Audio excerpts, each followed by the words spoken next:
in particolare sul caso che è la sua massima visibilità e espressione. Il Presidente ci sono sempre gioca a livello professionistico, pure se comunque la serie viene considerata del tutto come professionisti. Come però poi sono tutti professionisti e e chiaramente si vive uno scontro quotidiano con quello che sono le regole, i lacci, le catenine più o meno grosse di quella che è la federazione come è strutturata o come è strutturato il mondo del calcio.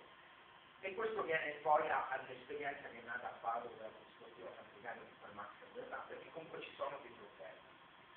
In questo momento è assolutamente evidente che la società in trasformazione, ad esempio della Francia prima e della Germania sul calcio sono abbastanza evidenti, che porta i figli dei propri immigrati a giocare in nazionale a livelli di eccellenza, comunque ammirati da tutti, in questo paese non è possibile.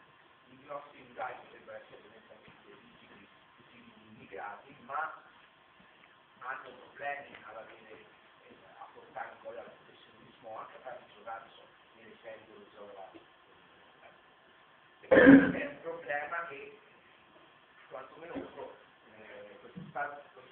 paese si deve cominciare a porre, perché il rapporto tra funzioni e territori si fonda anche nell'integrazione è una parola brutta, ma comunque nella messa a valore di chi vive e vivono anche quelli che ci vengono a vivere. Io partirei prima dal Presidente della Virtus per poi passare a Max che magari ci racconta da questo punto di vista perché sta vivendo verso anche questa esperienza nel caso di gente ufficiale da 28 sì, siamo solo interessati per quello. Allora il discorso è questo, che le società sportive secondo me sono pronte a raccogliere figli immigrati, perché non c'è problema, io vedo sono tutte, per conto mio sono tutte valide dal punto di vista grosso modo, nel senso che io vedo anche qualsiasi società che viene di massimo, quando arriva il bambino che è immigrato, poi si apre lo aiuta una famiglia così. Cioè in questo senso le persone sono tutte un po' uguali. Mi sento di dire che anche i dirigenti che non possono pensare politicamente diversamente da noi, magari ci mettiamo nella sinistra lì, ci siano anche per dire dei vizi o del PD. Quando c'è questa roba qua di solito sono tutti abbastanza, no? Io nel vari in provincia avevo un consigliere volontario della Lega che di nascosto mi chiedeva per aiutare dei volontari, così però non voleva che lo sapessero i suoi casi, quindi veniva da me per aiutare e qua. Perché adesso qua è vice sindaco lui di un paese della Bassa, proprio penso che insomma.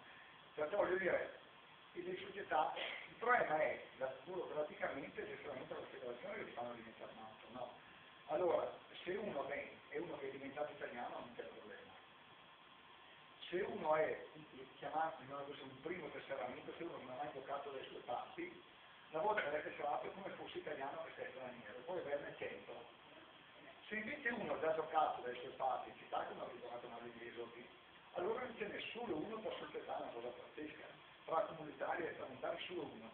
E lì diventi matto, poi devi aspettare il transfer.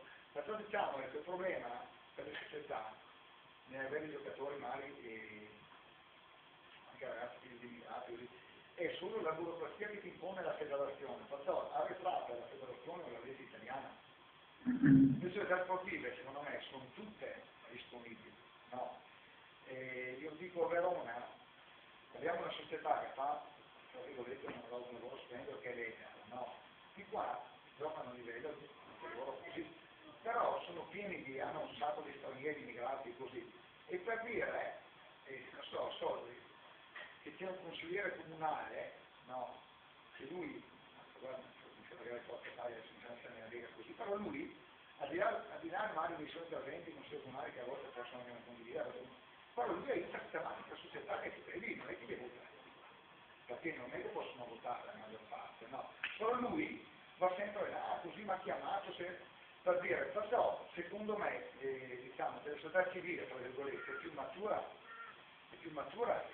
delle istituzioni, no? Ma molto spesso proprio la burocrazia, e io mi ricordo quando ho fatto presidente di opposizione, il mio problema, tutto sommato, non era mica l'opposizione, perché dopo alla fine ero riuscito abbastanza, diciamo così, no? È stato per 9 anni tutte le delibere tecniche votate all'unanimità, erano circa 10 miliardi all'anno, all'unanimità. dovevo sempre andare a fare quella legge, dovevo così, e questo perché se lì se fai tutto perfetto non fai niente. No. E sono tornato a scuola dopo 9 anni, non ho mai sentito parlare di tanto di galera come quando sono a scuola, vai alle riunioni più presidi, e chi è che va in galera? Che il terrore va in galera su tutto, no? E quando ho fatto la preside, la riunione più presidi, così che riconoscevo il libro vita, avevo la responsabilità di insomma io ho sentito parlato che le galera questo e di sicurezza e di tutte quelle robe lì, no? Perciò voglio dire, è la burocrazia che incide, quella politica non puoi stare a regola, non dimentica fuori, che politicamente.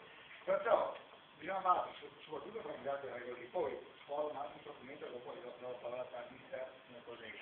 No, allora, il discorso è questo, che il problema grosso, secondo me, sono gli impianti per lo sport libero in Italia. Cioè, io che sono presidente di società sportiva, anche se preferisco essere stato un allenatore, mi piace più di no? Così. E la cosa sbagliata è che tutti gli impianti sono in hanno società sportive. Cosa succede? Come a Santa Lucia, dove si sono fuse nel corso degli anni 10 società sportive, che ogni volta che una società sportiva si fonde, secondo me è un disastro, perché vuol dire che si mettono a giocare i ragazzi, perché se si fondono due società sportive in una autosquadra, non fanno 16 squadre, ne fanno 12, le rafforzano così. Noi come dire, in questi anni nella fatta controllo abbiamo sempre diviso fino a che appunto abbiamo 6 società nostre, perché ne avevamo troppi, quindi abbiamo continuato a dividere e a fare nuove squadre, no? Quelli grandi che quando smettono, dopo di andare in unione, noi avevamo le serie di una prima categoria, una terza categoria, 2 squadre amatori, perché non devono smettere? È l'età peggiore per lui, l'età dove uno può veramente deviare in maniera pesante, parlo uso di droghe pesanti, soprattutto, no? Parlo di, insomma, quello soprattutto, insomma, ecco, proprio così di Verona, parlo dell'Ucraina, parliamo più chiaramente, no? Perché quello è il problema grosso, che viene dopo partire, quello così. Allora, lì, se vogliamo, ecco, mancano gli impianti da fare questo. Invece, in tante società vengono fatti smettere. Anche lì tanti ci hanno copiato, hanno creato una seconda per una squadra in 7-8, Verona mi hanno telefonato, è piaciuta l'idea. E di come orgoglio due sono stati i primi, sappiate, hanno aumentato 10-15 anni dopo fanno, no?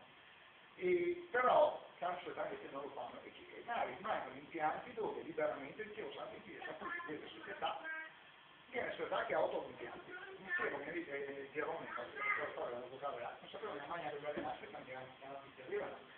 E perché non dite alcuni campi non lasciali per il libero sport, libero, li fai pagare qualcosina, non so, €1 a testa, non hai giocare, no?